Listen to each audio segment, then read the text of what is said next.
un poco. Está bien. Sí. No, haciendo lo que teníamos que hacer.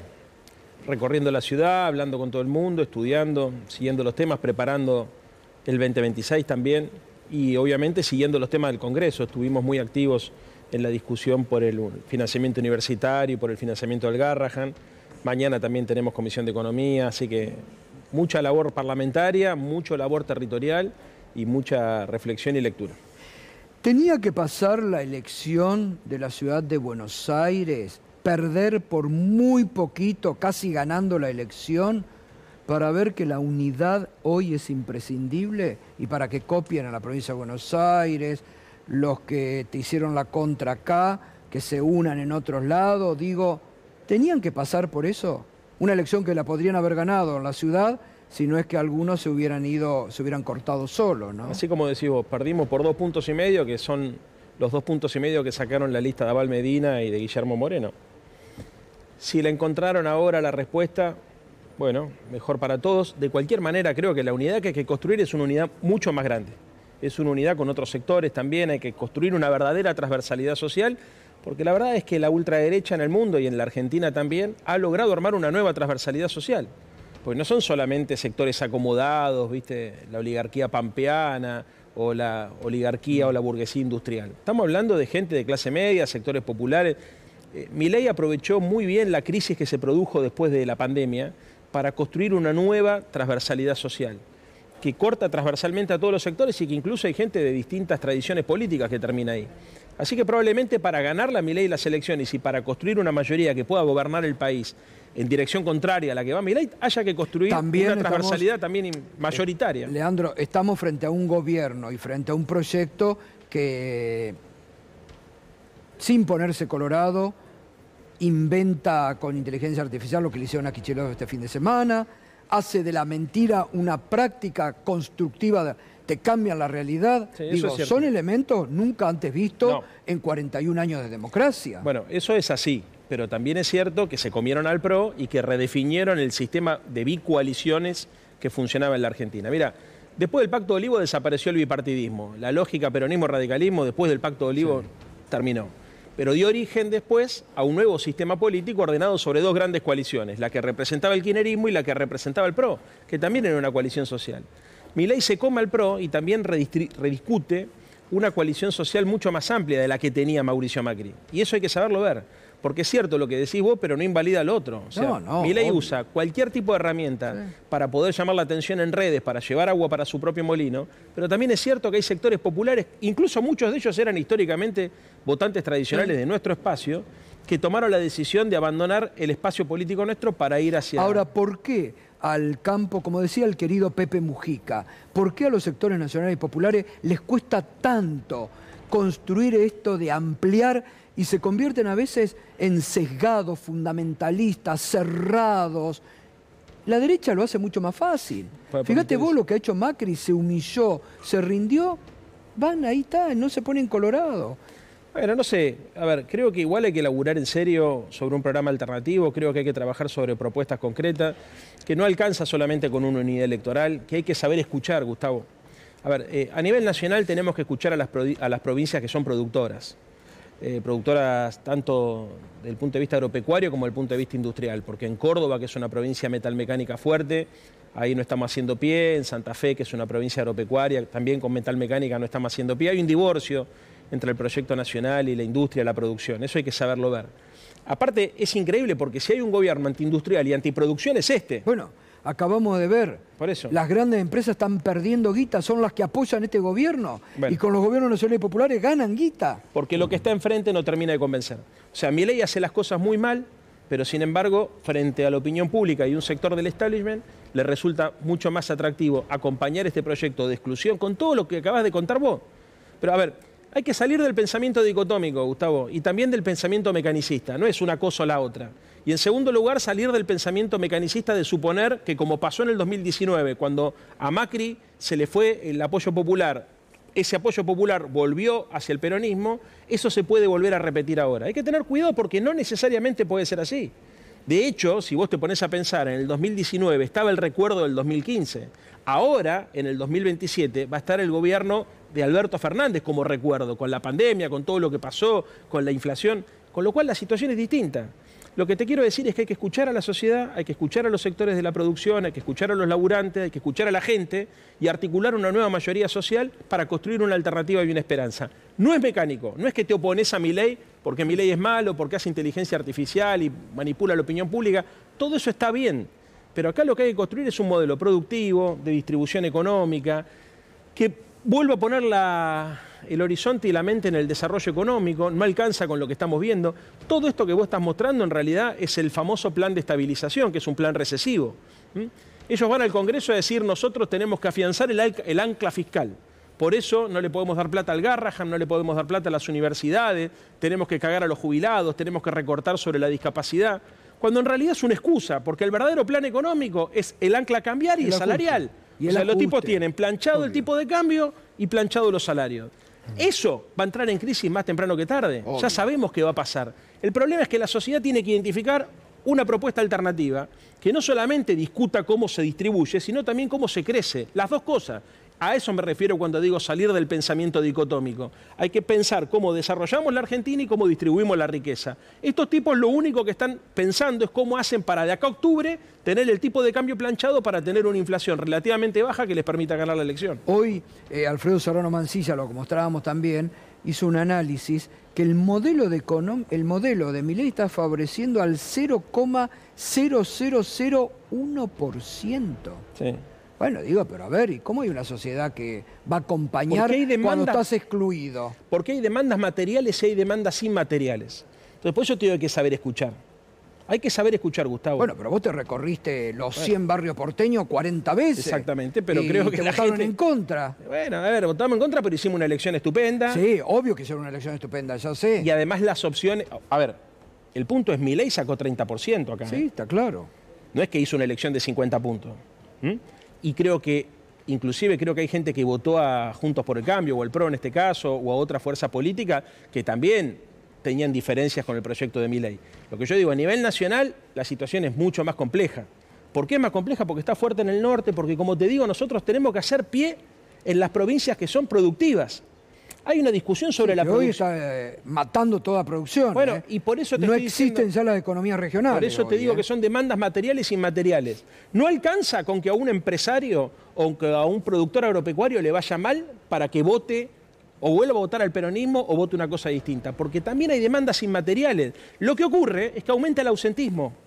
¿Entendés? Bueno, entonces, el aumento del ausentismo electoral, que es el reflejo del vacío político... Lo favorece a ellos, porque son los más fundamentalistas. Por eso no tiene que haber interna, por eso tiene que haber un discurso contundente, por eso nos tenemos que hacer cargo del discurso del desarrollo económico, de la producción, del empleo. Pasa por ahí, o sea, ¿cómo recuperás el consumo? Bueno, hay que tener un plan productivo. Total. Estos tipos lo que hacen es planchan el tipo de cambio, ¿no? Suben la tasa de interés y abren las importaciones. Te frena eso a la inflación, pero ahora, te destruye el empleo. Hoy Pichetto lo decía, ¿eh? Pichetto decía hoy, Néstor tuvo un plan de desarrollo, tuvo cuidado en el déficit fiscal, el orden, ¿verdad? Sí. Decía los superávit gemelos. Los superávit gemelos, pero tuvo crecimiento económico. Porque tuvo un plan nacional. Digo, bueno, pero se demostró que un gobierno nacional y popular lo puede hacer. Tuvo dos cosas, muchas cosas diferentes, ¿no? Pero una, lo primero que me llama la atención, como nadie lo recuerda, el tipo de cambio competitivo.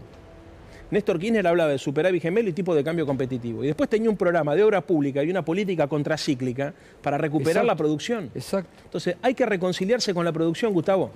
Y reconciliarse con la producción implica consensuar también. Vos para distribuir el ingreso, podés trabar una puja. En definitiva, siempre la distribución del ingreso es una pelea. Total. Pero para desarrollar el país no. Para desarrollar el país necesitas un consenso político, un plan estratégico. Las dos cosas, consenso y conflicto.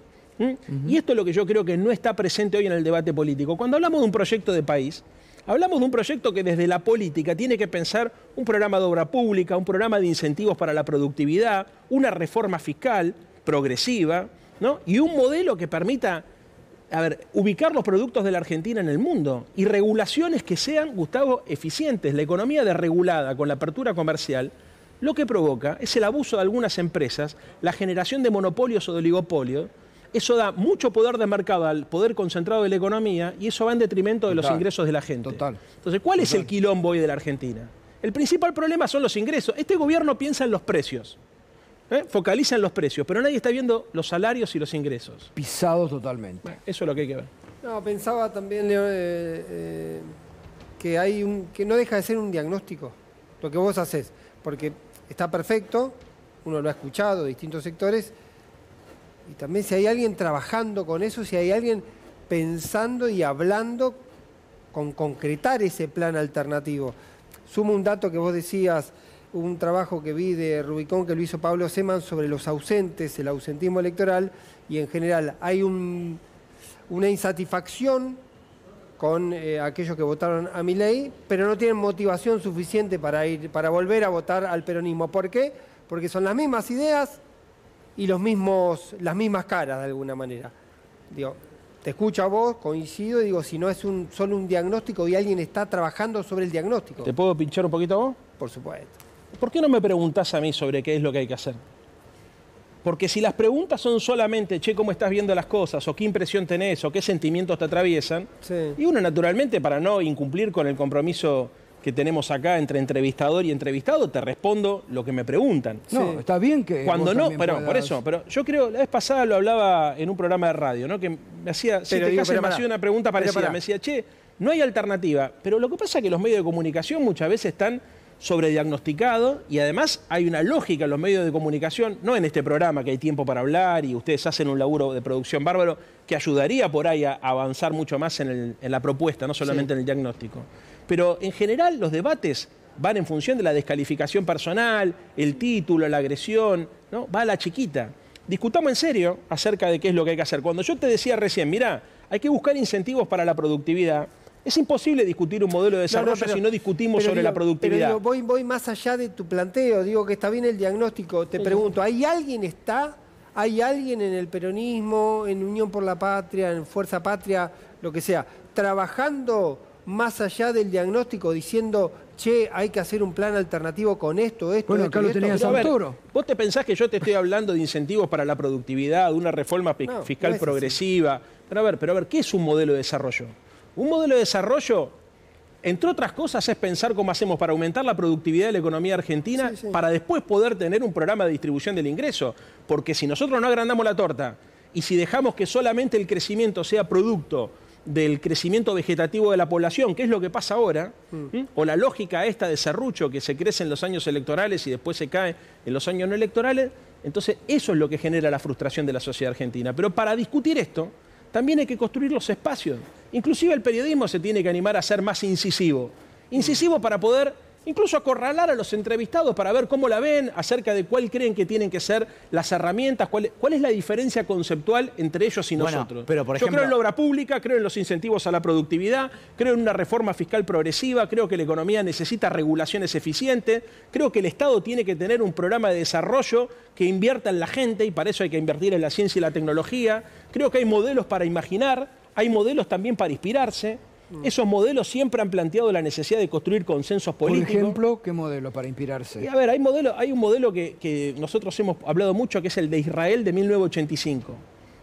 Y no estoy hablando, a ver, que se No. entiende, estoy hablando Sí, porque de la te van política a- económica de Israel de 1985. Los tipos tenían una crisis inflacionaria y a través de un acuerdo político lograron construir los consensos necesarios para estabilizar y crecer. Y ese proceso de crecimiento económico permitió que Israel dé un salto tecnológico y que se convierta en una potencia económica líder mundialmente. ¿Por qué? Porque había inversión en ciencia y tecnología, había inversión en educación, había una mirada sobre el conocimiento, había una mirada sobre lo que el mundo necesitaba. En la Argentina estamos siempre atrás de la discusión. Vos fíjate, Gustavo, yo lo ponía en el caso de la ciudad de Buenos Aires, estamos siempre con una agenda del siglo XX. Para ponerte otro ejemplo, la ciudad de Buenos Aires y la Argentina está envejeciendo. Hay un dato que poca gente lo tiene presente, que es que en el 2030 se termina el bono demográfico. ¿Sabés qué es el bono demográfico? Es la diferencia entre la población económicamente activa y la población pasiva. Argentina es una población donde cae la tasa de natalidad y aumenta la expectativa de vida. Nadie está pensando en qué vamos a hacer con el sistema previsional, con el sistema de No, es cuidados, verdad con lo eso. que va a pasar. Bueno, Es verdad. eso cambia todo. Eso cambia todo. Habría que tener un Bueno, proyecto. pero en la Argentina hoy lamentablemente nadie piensa hacia el futuro. Exactamente. Estamos en el chiquitaje todos los días. Exactamente. Nadie Bueno. está pensando en un plan a 5 A 5 como mucho. A 5 años. Nadie. No, porque, a ver, cuando hablamos de economía del conocimiento, cuando hablamos de producción, de investigación, de ciencia y tecnología, cuando hablamos de apostar a un proyecto de país... Pero yo te vuelvo, lo Sí. que conocimos después de la tremenda crisis política, económica y social. Néstor Kirchner hizo un programa revolucionario en ese aspecto. Absolutamente. En una Argentina que es diferente, ojo también con esto, porque la Argentina del 2003 y el mundo del 2003 quedó muy atrás. Yo lo que digo, no para quitarle mérito, te podría decir, es uno de los procesos socioeconómicos con el cual más me identifico. Yo vengo del alfonsinismo, pero siempre he dicho que así como en el 83 hubo un pacto social para estabilizar la democracia, en el 2003 hubo otro pacto social para garantizar el desarrollo con la estabilidad. Ahora, pasaron 22 años. En el medio cambió el mercado laboral, cambió las tecnologías de la comunicación, Sí, la pero forma de lamentablemente producir. pasaron 22 años, pero la Argentina hoy con este modelo está matando, estamos volviendo Ni este modelo- al punto de partida de Por lo eso. que fue el gobierno de Néstor Kirchner. Por eso, ni este modelo, donde obviamente este gobierno apuesta a la destrucción de la producción, porque en definitiva cuando tiene esa política de apertura indiscriminada, ¿viste? La lógica del sálvese que puede es la muerte de la producción, ni tampoco imaginarse que uno vuelve mecánicamente a la industrialización por sustitución de importaciones, porque además el Estado completamente distinto, las demandas sociales son completamente diferentes, la inserción internacional. A ver, Néstor también tuvo una oportunidad que supo aprovechar como ninguno, que fue la década ganada. ¿No? Un contexto internacional que probablemente es difícil que se vuelva a repetir. Podrá haber un boom de los commodities o de alguno de los commodities, energía, litio y todo eso. Es probable que la Argentina tenga ahí una oportunidad, pero el contexto regional va a ser muy diferente. Gustavo, cuando Néstor asumió, al poco tiempo empezaron a ganar gobiernos progresistas en toda América Latina. Claro, Ahora, total. salvo Uruguay, estamos teniendo problemas, el progresismo o el proyecto nacional y popular, el proyecto de la patria grande. Y Lula. Está teniendo, bueno, Brasil tiene problemas. Bueno, sí, Brasil si no hubiese sido por la pelea con los Estados Unidos, se estaba cayendo. Lula. Ojo con esto, porque nosotros por ahí tenemos una distorsión, no económicamente, se estaba cayendo en las encuestas. La pelea con Trump lo terminó de reposicionar. Pero, Bueno, por ejemplo, porque toma Colombia... porque toma una postura nacionalista en fuerte. Chile hay muchas posibilidades de que gane la ultraderecha. En Colombia está pasando algo parecido. Brasil hay una ultraderecha también muy fuerte. Lo que quiero decir es que esto no es mecánico. No, Y eso además, es claro ¿sabes que no qué? es Yo mecánico. tampoco estoy dispuesto a decirle a la gente lo que la gente quiere escuchar. A mí me encantaría tener una actitud... No, pero me parece importante eso. Es muy importante porque no se puede encerrarse hoy en fundamentalismo del pasado. De ningún tipo. Porque Milei ha venido a romper todo. Entonces uno no puede quedarse atado, en eso coincido, a lo que fue, al recuerdo de... Hay que también cambiar y sumar en parte a muchas de las cuestiones que ellos están enfocando mal o bien ante la sociedad. ¿Qué pasó con el mercado laboral? Ojo, que después de la revolución tecnológica y mucho más después de la pandemia, 2015 hubo un cambio abrupto en la revolución de la tecnología. Y después de la pandemia muchísimo más, ya se habla de economía de aplicaciones, o sea, cambió muchísimo. Eso también tuvo un impacto en la subjetividad de los laburantes. Aparecieron laburantes cuentapropistas, autónomos, claro. los de Uber, los de Rappi, los de Sí, distintas que están aplicaciones. mal, pobres, Que están mal, Están pero mal, la mal. subjetividad de esos tipos es completamente diferente a la subjetividad Es del verdad. trabajador industrial del siglo XX. Porque en general tiene una actitud más individualista, más mercantilista, digamos, más vinculada hacia los valores del neoliberalismo. O sea, y esto es muy difícil está de entender. claro. No estoy diciendo que haya que aceptarlo, para nada. Lo que estoy diciendo es que hay que saber escuchar. Porque Total. si nosotros pensamos que mecánicamente un laburante aspira a tener derechos sociales y aspira a sindicalizarse, no estamos interpretando lo que está pasando hoy. No, está claro. Los cambios en el mercado laboral cambiaron la subjetividad de la gente. Sí. La política está todavía en el siglo XX, la economía y la sociedad están en el siglo XXI. ¿Qué es lo que tenemos que hacer nosotros? El diagnóstico es clave también, ojo, porque si no interpretás bien lo que está pasando en la sociedad, no tenés manera claro. de construir una mayoría electoral. Está claro. Bueno, Está esto claro. es lo que hay que hacer. Bueno, la próxima hablamos de la ciudad, porque vos te preparás para la ciudad ahora, a partir Sí. de diciembre, ¿no? Sí. Y hay cierre de lista en la ciudad también. Sí. ¿Qué quiere saber usted? Si va a haber dos listas. No sé, a ver, yo apuesto, como te decía, a que haya unidad y una unidad más grande. Y en el 2020, mira, acá el dato político es que la Libertad Avanza se comió el PRO. El dato político también, como conclusión de esto, es que el próximo candidato a jefe de gobierno de la derecha y de la ultraderecha va a ser o Manuel Adorni o Patricia Bullrich. Va a ser muy difícil que Jorge Macri pueda aspirar a una reelección en este contexto. Con lo cual, el desafío que nosotros tenemos es articular una oposición bien amplia para evitar, hacer un cordón sanitario, para evitar que la ultraderecha se quede con esta ciudad. Imagínate vos si tuviese, por ejemplo, Patricia Bullrich a su cargo la policía de la ciudad. No, bueno. Imagínate, por ejemplo, si Adorni tuviese que administrar los servicios sociales de la ciudad. Entonces no es joda esto. Es una ciudad que además está muy por detrás de lo que la gente está esperando, porque frente a la crisis social y económica, en lugar de invertir más en la sociedad, en lugar de invertir más en la gente, están pensando simplemente en ellos, digamos, ¿no? En una lógica, perdóname esto que te voy a decir, Gustavo, pero hay una perversión acá, porque vos te diste cuenta de la competencia para ver quién es más hijo de puta.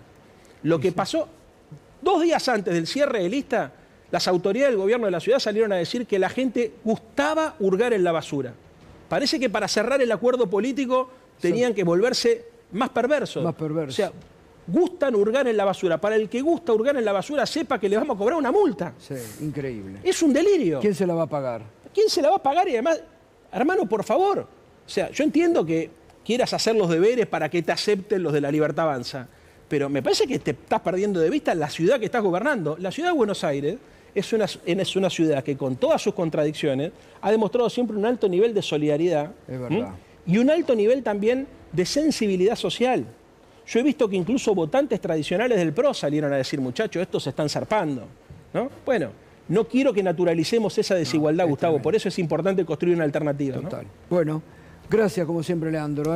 Importante ampliar, importante el debate, no hay que quedarse en el chiquitaje. Me parece que hay que ampliar. Gracias como siempre. Muchas gracias. Gracias. Bueno, muchachada, ¿quedó algo? Nos queda toda la semana para hablar del cierre de lista, Gato. Bueno, tenemos todavía Está una divertido. semana. ¿Hay algo definido?